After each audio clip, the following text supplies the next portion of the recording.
Hi guys, তোমরা সবাই কেমন আছো? আশা করি যে যেখানে আছো ভালোই আছো। তো আমিও মোটামুটি ভালোই আছি, চলে যাচ্ছে দিনকাল বেশ। তো কিছুদিন আগে আমি গেছিলাম দীঘাতে। তো আমার ট্রেন ছিল হচ্ছে 10 তারিখ, কিন্তু সেটা এত লেট করেছিল যে ছেড়েছিল 11 তারিখ। মানে রাত হয়ে গেছিলো, পরের দিন পড়ে গেছিলো, তো ওটা 11 তারিখই হয়ে গেছিলো। যাই হোক, তো হাওড়া থেকে ট্রেন ছিল কান্ডারি এক্সপ্রেস। আর তোমরা জানো যে এই ট্রেনটা প্রচণ্ড লেট করে।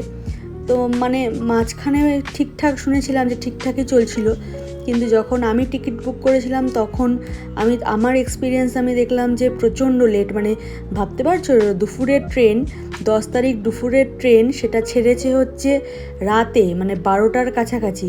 আর 12টা বাজে তো পরের দিন শুরুই হয়ে যায়, তো সেটা 11 তারিখই ছেড়েছে। আর নামিয়েছে হচ্ছে রাত 3:30টার সময় আমাকে দীঘাতে। তো যাই হোক, ট্রেন এসেছিলো, ট্রেনে উঠলাম। আর ট্রেনটা না বড্ড নোংরা ছিল। মানে তোমরা দেখো ট্রেনটার বাইরেটা মানে কেমন অপরিষ্কার, খুবই অপরিষ্কার অপরিচ্ছন্ন, কেমন যেন, মানে পরিষ্কার না থাকলে হয় না যে একটা ভালো লাগে না, এরকম টাইপের।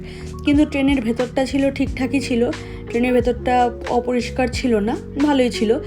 কিন্তু ট্রেনের বাইরেটা ছিল খুবই নোংরা, মানে একদমই অপরিষ্কার। তো ট্রেন ছেড়েছিল পুরো একদম পাক্কা 12টা বা 11:30, 12টার সময় ছেড়েছিল। যাই হোক, তো ট্রেন ছাড়লো, ট্রেন ছেড়ে দিল আস্তে আস্তে। তারপরে আমি ট্রেনের ভেতরে একটুখানি দেখছিলাম ট্রেনের ভেতরটা কীরকম। আমি এর আগে কোনো দিনও ট্রেনে করে দীঘায় যাইনি, সবসময় গেছি তো গাড়ি করেই গেছি বা বাসে করে একবার গেছিলাম। কিন্তু এই ফার্স্ট টাইম আমার দীঘা যাওয়ার এক্সপিরিয়েন্স ট্রেনে করে। তো তোমাদের সাথে শেয়ার করব কেমন ছিল না ছিল, তো সবটাই বলবো। তোমরা স্কিপ না করে পুরো ব্লগটা দেখতে থাকো, আশা করি ভালো লাগবে। আর তোমরা প্লিজ ব্লগ ভালো লাগলে সাবস্ক্রাইব করো চ্যানেলটাকে, আমাকে একটুখানি সাপোর্ট করো, আমার প্রচণ্ড ভালো লাগবে। আর তোমরা কমেন্ট করো, তোমাদের যা যা মনে হবে, কি মানে কমেন্ট করার ইচ্ছা করো, আমি পড়ে যতটা পারবো ততটা রিপ্লাই দেবো। আমার ভালোই লাগবে তোমাদের কমেন্ট পড়তে। আর তারপরে যাই হোক, তো ট্রেন ছেড়ে দিল এই টাইমে। তখন আমি উঠেছিল হচ্ছে একটুখানি খিদে পেয়েছিল, তখন উঠেছিল হচ্ছে ঘুগনি। তো আমি বাড়ি থেকে খেয়ে গেছিলাম, মানে আলু সিদ্ধ ভাত খেয়ে গেছিলাম। তো ট্রেনের মধ্যে, আর আমি কোথাও জার্নি করলে খুব একটা বেশি কিছু খেতে পারি না, আমার একটুখানি বমি টমি হয়। তো এই যে আর তারপরে উঠে নিলাম হচ্ছে জলের বোতল, ঠান্ডা জলের বোতল, কেন কি প্রচণ্ড গরম ছিল ওই টাইমটায়। তো জল ছাড়া তো আর হবে না। জল নেওয়ার পরে চলে এসেছিলো ঘুগনি। তো ঘুগনিটা খেয়েছিলাম, ঘুগনিটা খুব টেস্টি ছিল, বেশ সুন্দর করে, একদম সিম্পল ঘুগনি ছিল জানো তো। একদম সিম্পলের মধ্যে না শসা আর গাজর দিয়ে স্যালাড করা ছিল, মানে জুলিয়ান করে কাটা ছিল। আর তার মধ্যে লেবুর রস, তারপরে তেঁতুলের টক, মানে ওভারঅল খুব ভালো ছিল। আমার না কোনো খাবারের বেশি, মানে একদম বেশি মশলা টাইপের খাবার আমার ভালো লাগে না। সিম্পলের মধ্যে একটু সাজিয়ে গুছিয়ে দিলে। আর আমি তো একটু টক খাবার খেতে ভালোবাসি, আমার ঝাল খাবার খেতে আমি একদম পারি না, মিষ্টি ভালোবাসি আর টক ভালোবাসি। তো আমার এরকম ঘুগনি, ফুচকা, চাট, এসব জিনিস একটু টক হলে ভালো লাগে। তো যাই হোক, দীঘায় পৌঁছে গেলাম। দেখো এই যে দীঘা স্টেশন। আর আমি তোমাদেরকে বললাম যে পুরো 3:30টার সময় নামিয়েছিল, এই যে দেখো ঘড়িতে পুরো 3:30 বাজছে।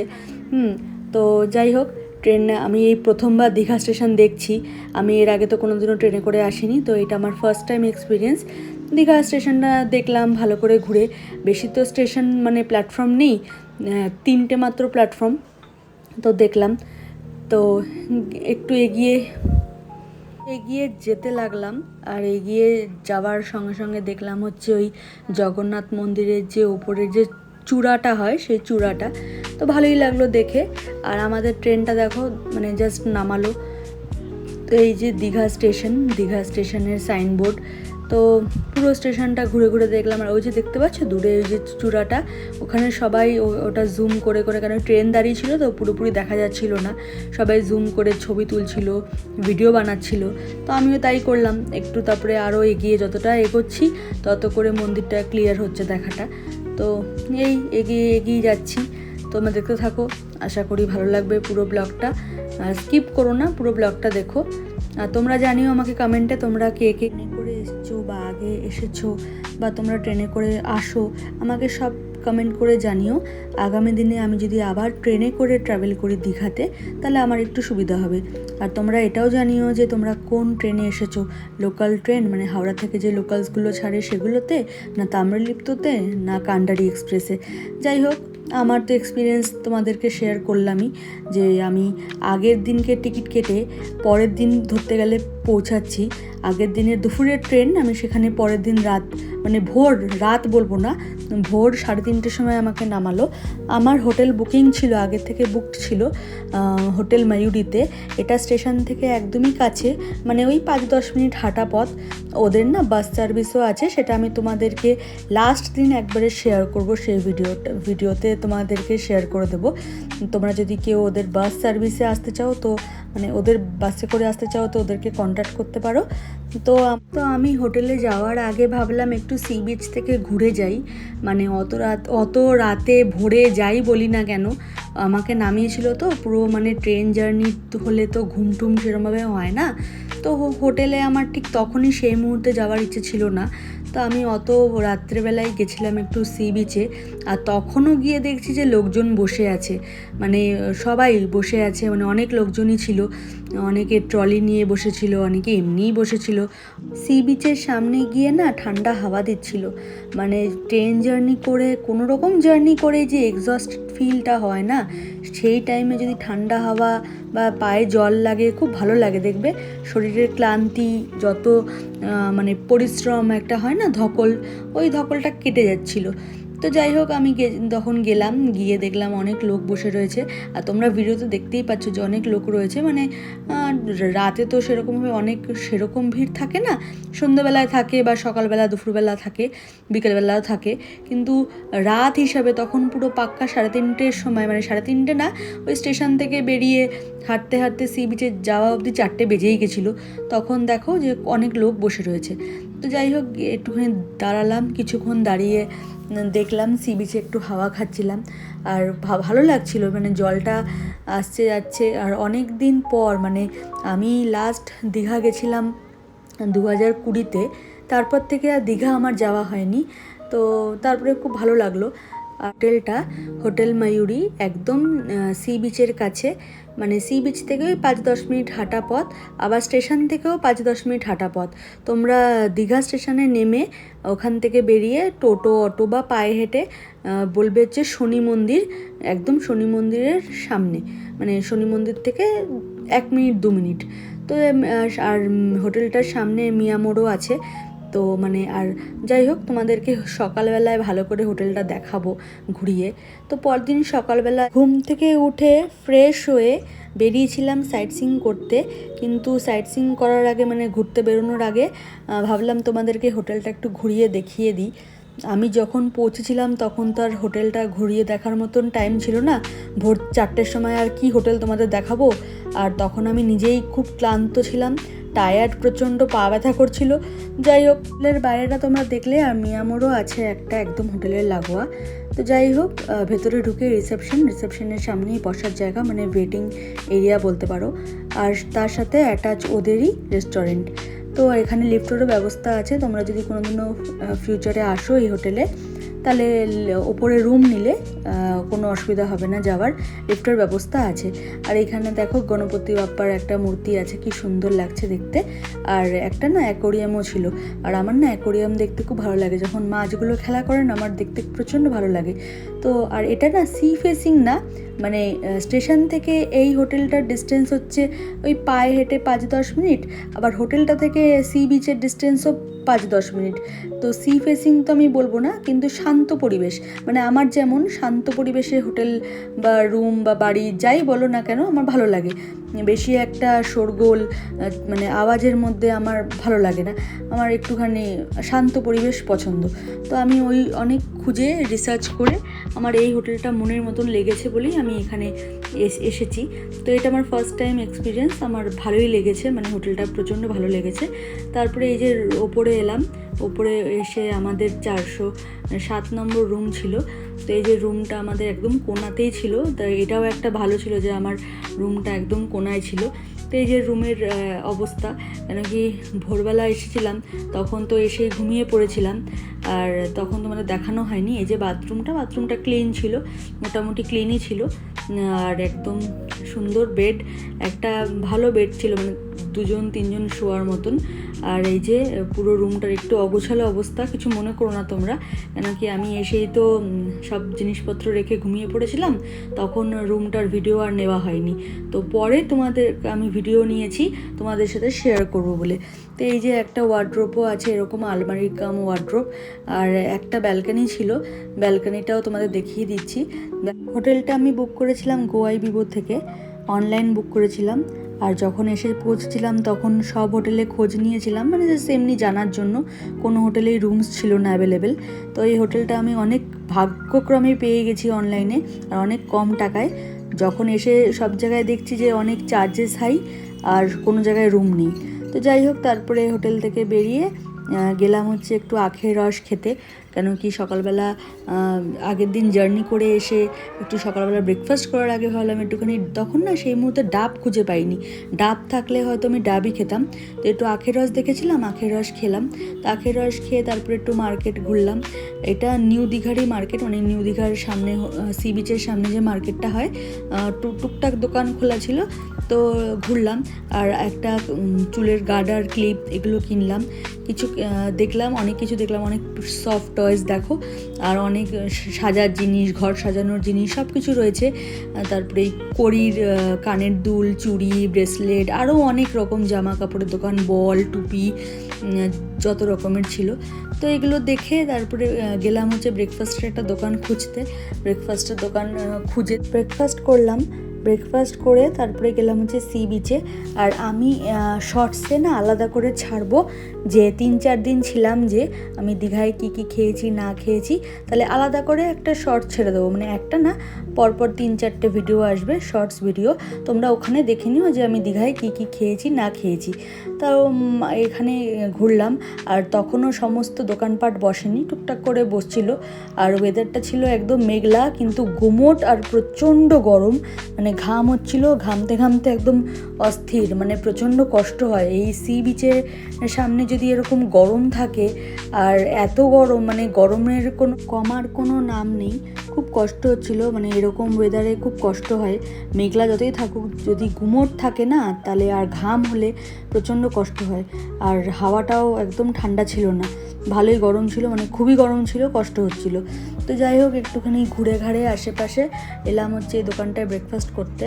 আর এখানে বল, তারপরে হাওয়াই মিঠাই, আইসক্রিম, অনেক রকমের দোকান বসেছিল। তো ব্রেকফাস্ট করলাম এই দোকানটা থেকে ব্রেকফাস্ট করলাম, টুকটাক খাওয়া দাওয়া করে তারপরে গেলাম হচ্ছে সি বিচের সামনে, একদম সি বিচের পাড়ে গিয়ে হেঁটে হেঁটে ঘুরলাম।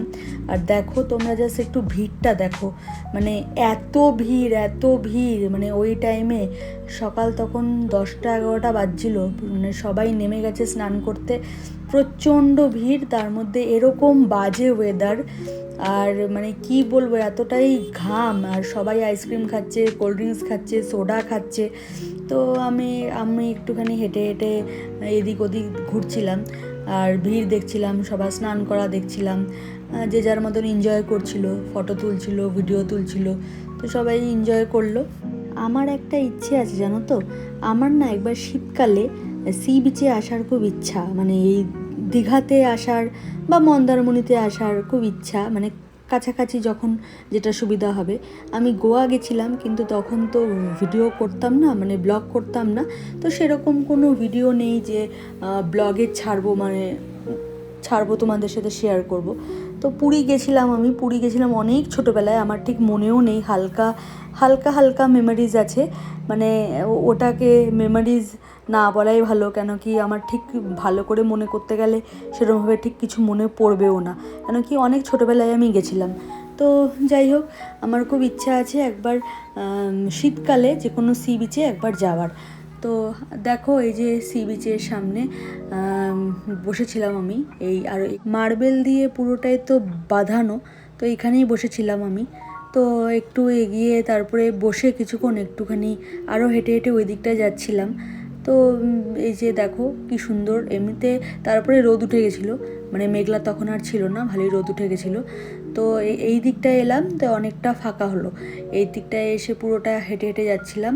তো অনেকটা লোক কম ছিল, মানে লোক ছিল ওই বিচে সব নেমে গেছিলো, কিন্তু ওই দিকের তুলনায় মানে ওল্ড নিউ দীঘার তুলনায় এই দিকটায় যে পুরো রাস্তাটা আছে হেঁটে হেঁটে যাচ্ছিলাম, তো লোক অনেকটাই কম ছিল।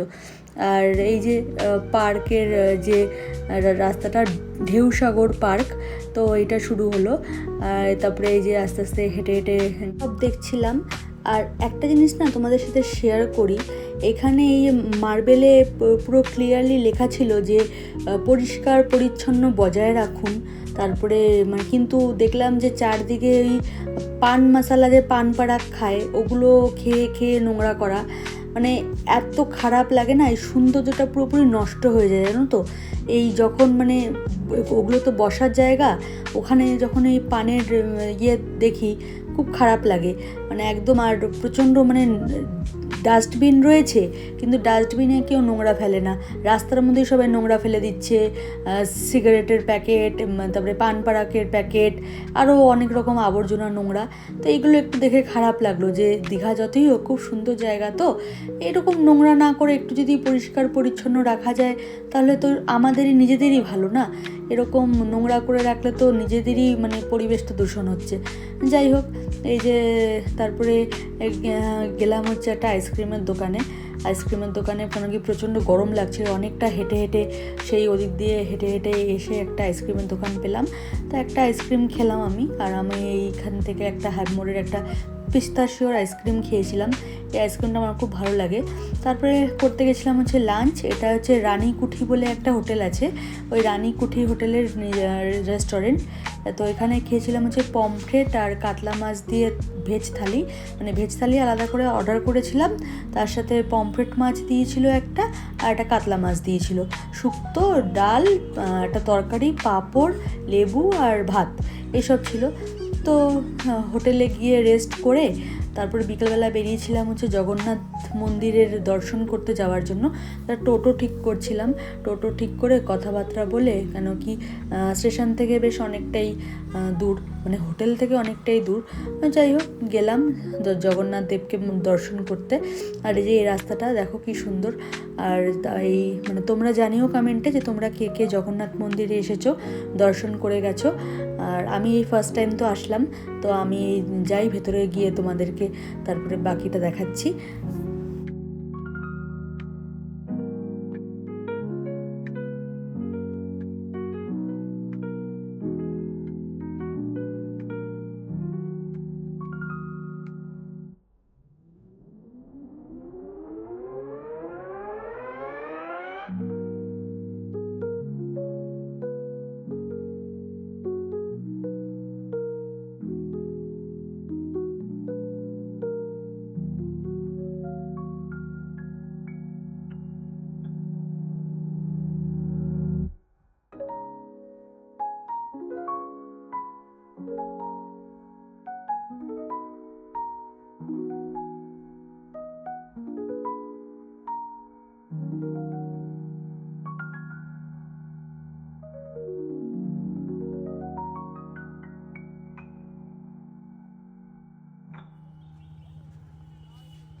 তারপরে দেখলাম যে সবাই লাইন দিচ্ছে, আর আমি এই লাইনে দাঁড়াইনি, আমি গেছিলাম হচ্ছে পূর্ব দুয়ার দিয়ে ঢুকেছিলাম, ওখানে লোক একটু কম ছিল। এইটা হচ্ছে 11 তারিখ বিকেলবেলার এই অবস্থা, মানে এতটা লোক ছিল, লাইন দিচ্ছিল সব, আর সবাই এই গেট দিয়ে ঢুকছিল, কিন্তু আমি এই গেট দিয়ে ঢুকিনি। তোমরাও আসলে তোমরা পূর্ব দুয়ার দিয়ে ঢুকতে পারো, ওখানে একটু লোক কম থাকে, মানে একটু ফাঁকা থাকে। যাই হোক, আর এখানে জুতো রাখার ব্যবস্থা ছিল, তো এখানে ব্যারিকেড ছিল, ব্যারিকেড দিয়ে ঢুকে চেকিং হচ্ছিল, ব্যাগ চেকিং করে, ব্যাগ চেকিং করে জুতো রেখে তারপরে আস্তে আস্তে এগিয়ে গেলাম। তো এখানে একটু লোক কম ছিল, মানে ওই তুলনায় ওইখানে যেমন প্রচণ্ড লাইন দিতে হলে এখানে লাইন দিতে হচ্ছিল না, যে যার মতন এই ব্যারিকেডের দিয়ে রাস্তা দিয়ে ধরে যাচ্ছিল। তারপরে এগিয়ে যাচ্ছিলাম, এগিয়ে যেতে যেতে মন্দিরে প্রবেশ করলাম। মন্দিরে প্রবেশ করে বেশ ভালো লাগলো, মানে দেখো তোমাদের দেখলে আশা করি তোমাদেরকেও ভালো লাগবে। আর তোমরা আমাকে কমেন্ট করে অতি অবশ্যই জানিও যে তোমরা কে এসেছো জগন্নাথ দেবের দর্শন করতে দীঘাতে। যাই হোক, আমি তো পুরী অনেক ছোটোবেলায় গেছিলাম, তো আশা করি পুরী যখন আবার যাব তখন তোমাদের সাথে আবার শেয়ার করব। কিন্তু আপাতত দীঘায় আসলাম, দীঘায় এসে মন্দির দর্শন করলাম। তো এই যে মন্দিরের ভেতরের রাস্তাটা, এটা মানে পূর্ব দুয়ার যে ঢুকে যে রাস্তাটা, এখান দিয়ে ঢুকে দেখলাম মন্দিরটা। আর তোমরাও দেখো, আশা করি তোমাদের ভালো লাগবে। মন্দিরে ঢোকার সময় ব্যাগ চেকিং করার সময় দেখলাম যে ক্যামেরা আর সেলফি স্টিক নেওয়া বারণ। তো ওটা আমাকে জিজ্ঞাসা করেছিল যে ক্যামেরা আছে নাকি, সেলফি স্টিক আছে নাকি। তো আমি বলেছিলাম না, যে শুধু ফোন আছে। মানে তোমরা চাইলে ফোন দিয়ে রেকর্ডিং করতে পারো, ভেতরে ভিডিও বানাতে পারো, সবাই বানাচ্ছিল। কিন্তু ভেতরে ক্যামেরা আর সেলফি স্টিক থাকলে জিজ্ঞাসা করবে, হয়তো আটকাবে। তো তোমরা এটা একটু দেখে নিও। তো মন্দিরের ভেতরে গেলাম, মন্দিরটা খুবই সুন্দর লাগলো, কিন্তু পুরীর মতন তো আভিজাত্য নেই এরকম, মানে অতটা তো আমি ভাইবস পাইনি, যেটা সত্যি সেটাই আমি বলা পছন্দ করি। যাই হোক, আমি সেরকম একটা খুব ভাইবস পাইনি আমি। তো মন্দিরটা খুব এমনিতে সুন্দর, মানে খুবই সুন্দর, যেমন হয় নতুন একটা কোনো জিনিস বানালে যেরকম সুন্দর হয়, তো খুব সুন্দর। আর মন্দিরটা ছিল হচ্ছে স্যান্ডস্টোন দিয়ে বানানো, আর ফ্লোরিংটা ছিল হচ্ছে মার্বেলের।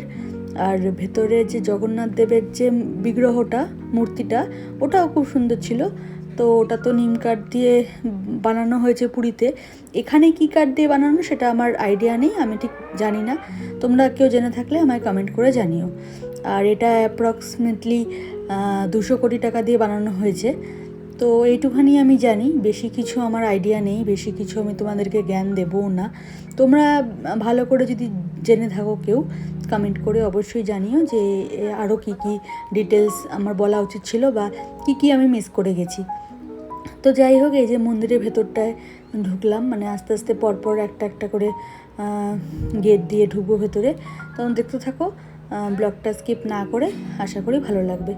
আর তোমরা অবশ্যই আমাকে কমেন্ট করে জানিও যে তোমরা এখানে কে এসছো, তাহলে আমি খুব খুশি হব তোমাদের কমেন্ট করে।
হ্যাঁ তুলছি তো, এটা খুব সুন্দর।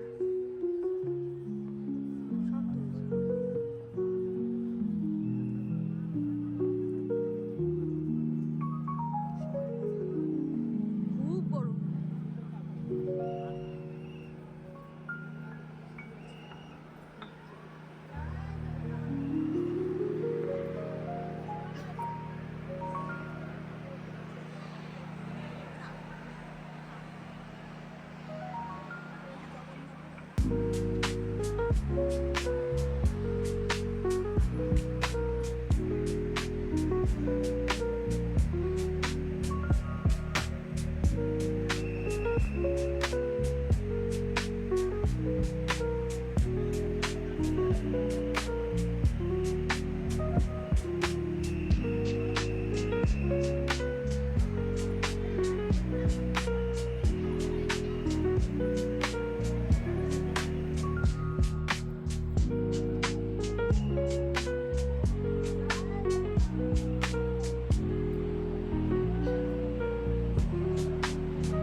তো যেরকম বলেছিলাম যে আমি এই দীঘা ব্লগের ভিডিওসগুলো পার্টে পার্টে দেব। তো এর পরের পার্টে দেখাবো তোমাদেরকে যে মন্দির থেকে বেরিয়ে তারপরে কোথায় গেলাম, কি কি করলাম। তো ভিডিওটা ভালো লাগলে লাইক করো, কমেন্ট করো, সাবস্ক্রাইব করো চ্যানেলটাকে, আর শেয়ার করো, আর আমাকে অনেক সাপোর্ট করো। দেখা হচ্ছে তোমাদের সাথে পরের ভিডিওতে, পার্ট 2-তে। ততক্ষণের জন্য টাটা, ভালো থেকো তোমরা সবাই।